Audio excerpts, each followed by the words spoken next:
এই রবিবার হতে চলেছে রাসেল প্যালুজা, আর ঠিক তার একদিন আগে আমরা এরকম একটা জিনিস দেখতে পাবো, এটা তো আমরা আশাই করিনি। মানে পুরো রাসেল প্যালুজার মেন ইভেন্টটাই চেঞ্জ হয়ে গেছে।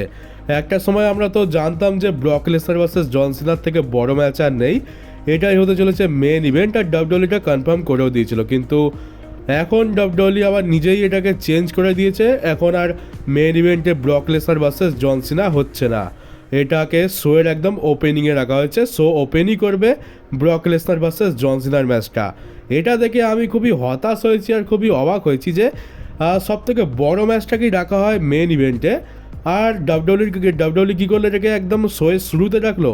শোয়ের শুরুতেও ডাব্লিউডব্লিউ বড় বড় ম্যাচেস রাখে ওপেনারে, কারণ ওপেনারটাও একটা ধামাকাদার ম্যাচ দিয়ে করতে হয়, কিন্তু ওপেনারের থেকে মেন ইভেন্টটাও সব থেকে বড় হয়ে থাকে।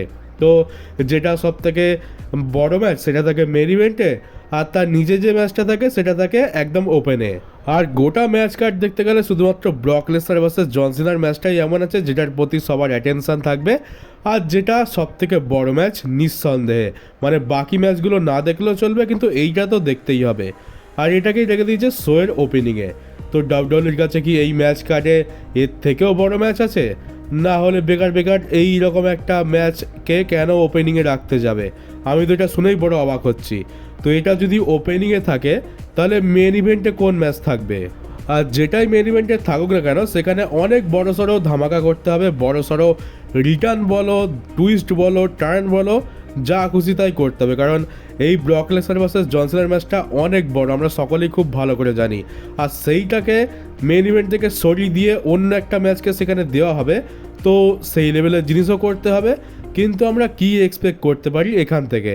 তো আমি তো শুরুতেই ডিসঅ্যাপয়েন্ট হয়ে গেছি, আর আমি তো বলবো যে এবার আমার আর কোনো আশাই নেই এখান থেকে। মানে ব্রক লেসনার ভার্সেস জন সিনা মেন ইভেন্ট ছিল, খুব ভালো লাগছিল, এবারে একে শোয়ের ওপেনিংয়ে রেখেছি, এবার আমি কী বা এক্সপেক্ট করবো এর থেকে? আর এটা ভেবে অবাক হচ্ছি যে ট্রিপল এইচ কী করে এই ম্যাচটাকে এতটা ডিসরেসপেক্ট করতে পারে। এটা কি এই জন্যই করা হলো কারণ জন সিনা ট্রিপল এইচের এগেনস্টে কিছু কথা বলেছে সেই জন্য তাকে মেন ইভেন্ট থেকে সরিয়ে দেওয়া হলো, নাকি অন্য কোনো কারণ আছে? তো ঠিক আছে, যা হওয়ার হবে। এটা শুরুতে দিয়েছে তো আমাদের তো কিছু করার নেই, শুরুতে দিয়েছে তখন শুরুতেই না হয় দেখবো। এবার বাকি ম্যাচগুলোর ব্যাপারে বলা যাক যে কোন এমন ম্যাচ আছে যেগুলো মেন ইভেন্টে হতে পারে, আর সেখানে আমরা কি বড় টুইস্ট দেখতে পাই। সবার প্রথমে তো বলি স্টেফনি ব্যাকওয়ার্ড ভার্সেস ইও স্কাই। তো এটাকে তো মেন ইভেন্ট তো ছাড়ো, একে আমি রয়্যাল এপিসোডেও দেখতে চাইবো না।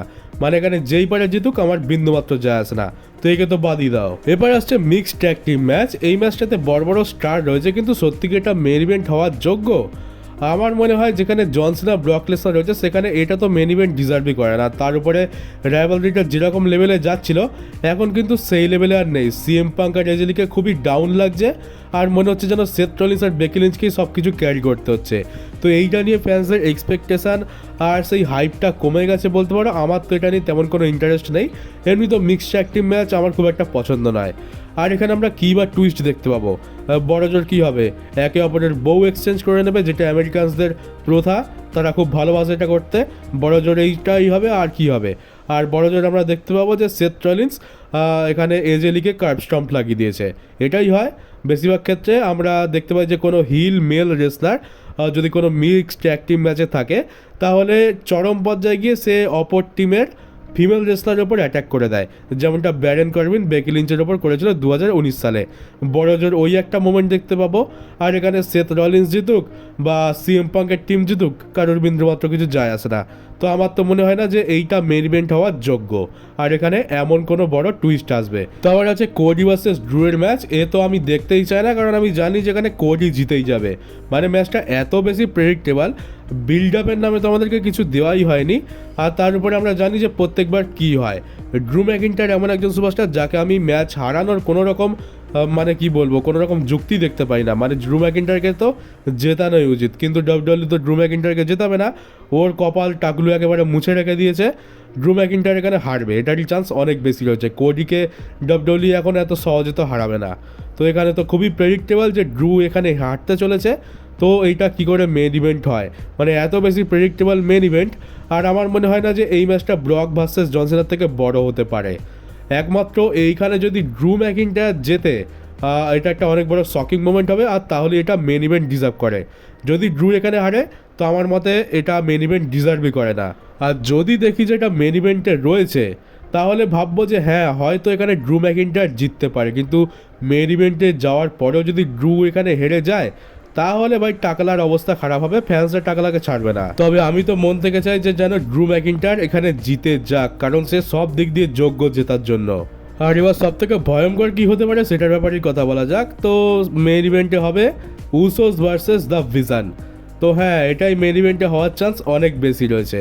এবার তোমরা তো খুশি হবে না, খুশি তো আমিও হইনি। এটা এমন একটা ম্যাচ যেটা আমাদের মনে হতেই পারে যে এটা রয়্যাল এপিসোডে আমরা দেখে নিয়েছি, কারণ শেষ 2 মাস ধরে আমরা কি দেখছি, একদিকে থাকছে ভিশনের টিম, অপরদিকে থাকছে হয় জিমি উসো এলে নাইট, নয় এলে নাইট জে উসো। এই দুই ভাইকে একসাথে তো কখনো লড়ানো হয় না, কারণ একসাথে তো এরা রাসেল পেলুজাতে লড়বে। যদি রয়্যাল এপিসোডেই লড়ে নেয় তাহলে রাসেল পেলুজাতে কী দেখাবে, তাই জন্যই এলে নাইটকে ঢোকানো হয়েছিল। তো এই ম্যাচটা প্রচণ্ড বেকার, মানে কে দেখতে চায়? রয়্যাল এপিসোডে দেখে দেখে আমাদের কান পচে গেছে, চোখও পচে গেছে। তো আমরা মানে এটা নিয়ে তো আমরা দেখতেই চাই না, মানে এইটা যদি ম্যাচ কাটে নাও রাখা হতো আমাদের কিছু যায়ও আসতো না। কিন্তু এই ম্যাচটাকেই হয়তো মেন ইভেন্টে রাখা হবে, কারণ সব থেকে বড় টুইস্ট হয়তো এখানেই আসতে পারে। প্রথমে তো দেখলাম যে জেউসোকে ট্রাইবাল চিফের ট্যাগ দিয়ে দেওয়া হলো, রোমানের জায়গাটা জেউসোকে দিয়ে দেওয়া হলো। এবার জেউসোর অ্যাটিটিউডও একেবারে রোমানের মতো হয়ে গেছে, পেছন ভর্তি অ্যাটিটিউড, এদিকে করার মতো কিছু নেই, ট্যালেন্টও নেই। এবারে সব থেকে অবাক করা বিষয় হচ্ছে যে আমরা এটা দেখতে পাবো হয়তো যে ভিশনের টিম, যেখানে দুটো মস্ত বড় পালোয়ান রয়েছে, তারা এই হাড্ডি গুড্ডি গেঁজাখড়ের মতো চেহারা দুই রেসলারের কাছে হেরে যাবে, কারণ জেউস হচ্ছে পরবর্তী রোমান রেন্স। আর জেউস এখন টাকলার কাছে এত বড় হয়ে গেছে যে সে ব্রক লেসনার আর জন সিনার ওপরে, তাই জন সিনার ব্রক লেসনার হচ্ছে শোয়ের ওপেনিংয়ে, আর এরা হয়তো থাকবে শোয়ের মেন ইভেন্টে। এতে আমি তো চাইবো যে যেন ভিশন জিতে যাক, কিন্তু বলা যায় না, টাকলুর তো আবার ফেভারিট লোক হচ্ছে জেউসও। তো দেখা গেল হয়তো জেউসও একাই ব্রনসন রিড আর ব্রন ব্রিয়ারকে গরিবের স্পিয়ার মেরে একেবারে পাট করে দিল আর ওদেরকে পিন করে জিতে গেল। এটা হওয়ার চান্স অনেক বেশি রয়েছে। কি করব, অনেক কিছুই তো দেখেছি, এটাও না হয় দেখে নেবো। এবার টুইস্টের কথা বলা যাক, টুইস্ট কি হতে পারে? বড় সড়ো ধামাকা তো দিতে হবে। যদি এটা মেন ইভেন্ট হয় তাহলে এখানে অবশ্যই বড় সড়ো ধামাকা করতে হবে, না হলে খুবই বাজে শো হয়ে যাবে এটা। তো টুইস্ট হবে যে এখানে হয়তো আমরা ভিশনের টিমের নতুন মেম্বারকে দেখতে পাবো, নতুন কোনো মেম্বার এখানে অ্যাড হবে, যার জন্য এখানে ভিশনের টিম জিতে যেতে পারে, এটা একটা চান্স আছে। অথবা আমরা হয়তো দেখতে পাবো যে এলে নাইটের হিল টার্ন হয়ে এলে নাইট ভিশন জয়েন করে নিয়েছে, বা দেখতে পাবো যে আমাদের যে উসোরই হিল টার্ন হয়ে গেছে আর সে জিমি উসোর ওপর টার্ন করে গেছে। তো এইরকম একটা সিন আমরা দেখতে পারি, এটাই হবে অনেক বড় টুইস্ট। এর থেকে বড় কিছু তো আমি আর আশা করছি না, কিন্তু হিল টার্ন করেও বা কী হবে? আগে তো এমনিতেই হেড পেতো, হিল টার্ন করানোর পর আরও বেশি হেড পাবে। মানে এখানে হিল টার্ন হোক, নতুন মেম্বার আসুক, কারোর কিচ্ছু যায় আসে না। তো এটাকে মেন ইভেন্টে রেখেই বা হবে কি, আর আমরা দেখবই বা কেন? আর এমনিতেও আমরা ভিশন টিমটাকে অনেক বড়ভাবে দেখছিলাম, কিন্তু এই উসোসের সাথে ফিউড করিয়ে করিয়ে ভিশনের মান কিন্তু নিচে নামিয়ে দিয়েছে। যতদিন রোমানের সাথে ফিউড চলছিল ভিশনের টিম কিন্তু ভালো ছিল, কিন্তু এই শেষ 1 মাসে ভিশন একেবারে ভিখারি হয়ে গেছে। এক তো সেথ রলিন্সকে আমরা ভিশনের সাথে দেখতে পাচ্ছি না, তার স্টোরি আলাদা চলছে, আর ভিশনের টিমের স্টোরি আলাদা চলছে উসোসের সাথে। তো ভিশনের মান তো দিন দিন নেমেই গেছে, আর এখন ভিশনকে আগের মতো সিরিয়াসভাবে কেউ নেয়ও না। তো তোমরাই বলো, এরা এবার মেন ইভেন্টে যদি বড় সড়ো টুইস্ট এনেও দেয়, এরা কি সত্যি ব্রক লেসনার আর জন সিনার থেকে বড় হয়ে যাচ্ছে? আমার কাছে তো মোটেই নয়। জন সিনা আর ব্রক লেসনারের ম্যাচটা এত বড় যে সেখানে কোনো টুইস্টের দরকার নেই, সিম্পল একটা 10 মিনিটের ম্যাচ হোক, ওটাই অনেক বড় একটা জিনিস হয়ে যাবে। তো সেইটাকে মেন ইভেন্ট থেকে সরিয়ে দেওয়া হলো, আর এখন হয় ড্রু ভার্সেস কোডি, আর না হয় এই ম্যাচটাই বেশি চান্স লাগছে এটাই হয়তো মেন ইভেন্ট হবে। আর এখানে কী কী টুইস্ট অ্যান্ড টার্ন আসতে পারে সেটাও তোমাদেরকে বলে দিলাম। আর হ্যাঁ, আরেকটা জিনিসও হতে পারে যে এখানে আমরা জিমি উসোরও হিল টার্ন দেখতে পেতে পারি, কারণ জিমি উসোর হিল টার্ন তো আমরা কেউ এক্সপেক্টই করছি না। আর টাকলু তো এরকমই কিছু করে থাকে প্রত্যেকবার, আর এটা করে হয়তো সে জেউসোকে আরও বড় ফেস বানাতে চাইবে।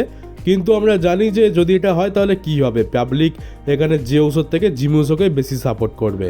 তবে ওই টুইস্ট অ্যান্ড টার্নস নিয়ে আমার তো কোনো মাথা ব্যথা নেই, মানে যাই পারে হয়ে যাক, আমার কিছু যাই আসে না, মানে আমি এটা নিয়ে অত এক্সাইটেডই নই।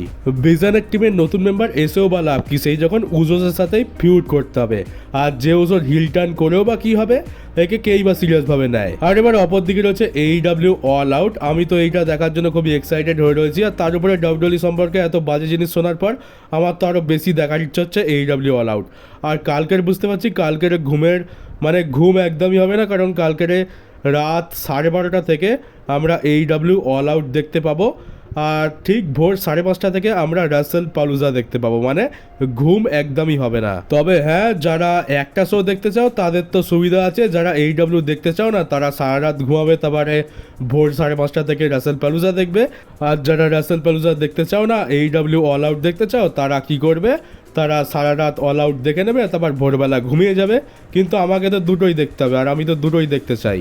আর হ্যাঁ, এটা বলে রাখি যে এই যে AEW অল আউটের যে টাইমটা রয়েছে, এটা এখনও কোথাও পাবলিশ তো হয়নি কোনো ওয়েবসাইটে, তবে একটা উপায় বার করেছি এটা জানার। তো যেটুকু জানি যে আমেরিকাতে দুপুর 3টের সময় AEW অল আউট শুরু হবে।